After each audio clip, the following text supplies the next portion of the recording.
Hey guys, so this is going to be an update video about kind of what's been happening. So I'm basically just going to say trigger warning for self-harm, suicidal ideation.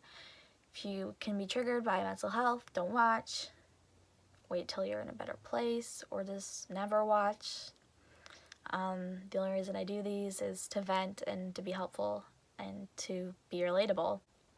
I am no longer at school, and I really thought I could do it this year. I really did. But it does make me feel a little bit better that this is not my choice. I didn't want to go back to school, but I was going to. But they asked me not to come back.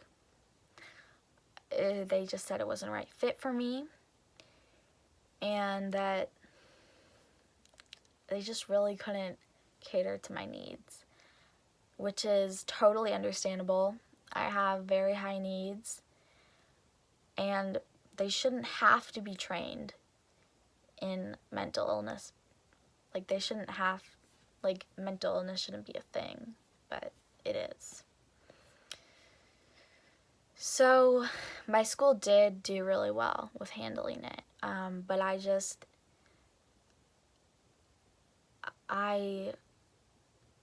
my illness was determined to just keep on trucking through.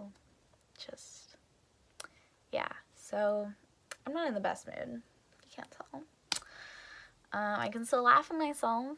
I can always do that, but yeah, so it's gonna be a little more serious. But basically, about a month ago, I went into the hospital. So September 24th,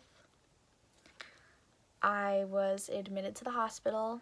I tried to run out in the street and get hit by a car at school. And my dad happened to be there for disciplinary issues. And he got me to the ground. And the ambulance picked me up. The school was really cool about it. They were so supportive. But I was just really sick. They admitted me to the hospital.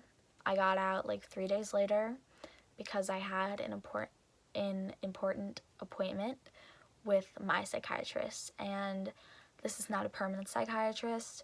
We have been looking for one, but it's really, really hard to find one that take your insurance and that are available and that can see you enough. But we do have another appointment with this psychiatrist in November, so that is good. They are making adjustments for us, so I'm very grateful for that because I really like her. She's really nice. She's actually the one I had in treatment both times.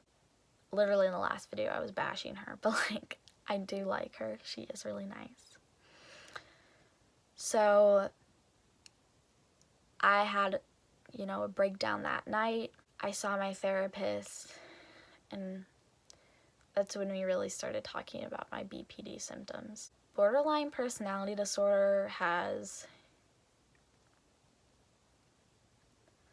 ruined so many of my relationships. It's just unbelievable, and it is my least favorite of my mental illnesses. I just don't know who I am anymore.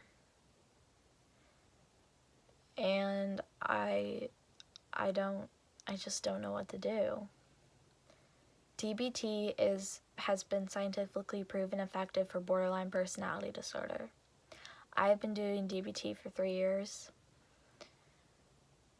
but I've mostly just been applying it to anxiety symptoms, so I need to start applying it to my BPD symptoms. Self-sabotage has been a thing in my life for about 3 years now. At least it's been more intense for about 3 years now. I am so scared of abandonment that I encourage it. my head tells me that if this person leaves on their own, that will be worse than me forcing them to leave, because they're leaving on my terms, not because they want to, but because I scared them off, or I said, you know, like, if you don't leave, I'm just gonna end up hurting you, I'll end up cheating on you, just something like that.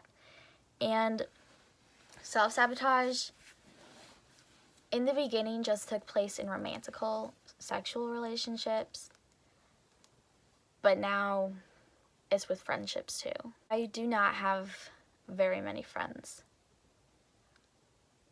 I don't really have any, like, friends, like, oh, like, I talk to her at lunch, like, no. Like, I have best friends, and that's basically it. I have my boyfriend Donovan, and then I have my best friend Kate, which you guys saw in my crazy mukbang. And then I have my best friend Ella, and then I have my best friend Lily, and my best friend Brett. And Brett I met in treatment. He's like, means the world to me. Literally called him crying today, and just his voice helps me out. So yeah, I don't have any, like, acquaintances or just, like, school friends, because I don't go to school, lol. So I went back to school after the hospital for 3 days. Mostly just like 2.5. And I self-harmed. It was completely impulsive. I just felt numb. I felt nothing. I was so indifferent to the thought of death, to the thought of life too. I just wanted to feel something, and with my BPD, I just feel things so like hard. That's what she said. No, but I feel emotions like so deeply and so intensely.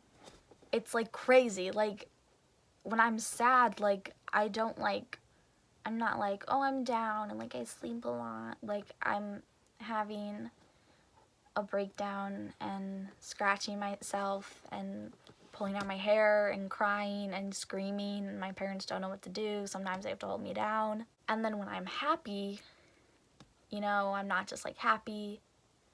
I'm manic. I'm being impulsive, not thinking about consequences.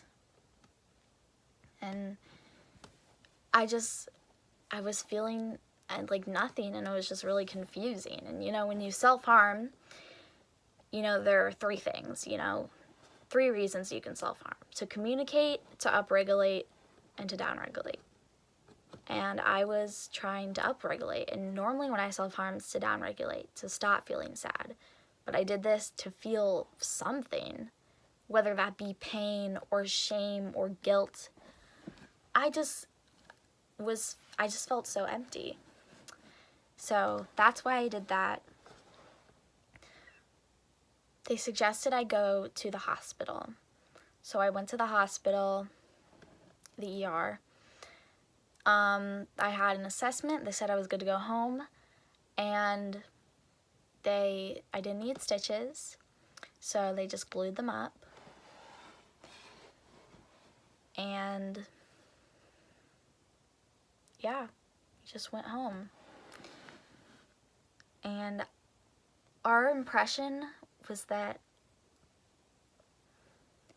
my therapist needed to sign something so that I could go back to school. But then they talked to my parents the next day, and they're like, we don't think it's a good fit for her. We don't think she should be returning. So my parents said okay, and they started making arrangements to see if I can go to a different school, which is a more therapeutic school. I'm not scared if I'll like get in or not. If it's not the right fit, the only other option is a residential. Residential is hard. It's really isolating. Usually you can't see your parents as much. I also would have to be going to a new residential. So it wouldn't be McCallum. It wouldn't be Great Circle. It would be a new residential. And more than likely it would be out of state. So I'm really hoping to be able to go to that school, that it's a right fit for me.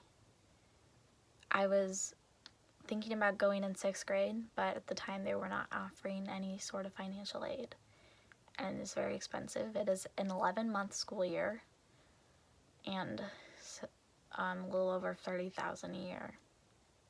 But that also is also including, you know, the 11 months and then therapy. Everyone is a therapist. You have group therapy. So, but that's still a lot. So yeah, I'm just hoping. I'm hoping that it'll be a right fit. I'm hoping that I'll be able to start soon. I'm hoping, most of all, that I will be able to be here for Halloween and for Thanksgiving and for Christmas. Last Halloween and Thanksgiving were both spent, one in the hospital, one in treatment. And I'm really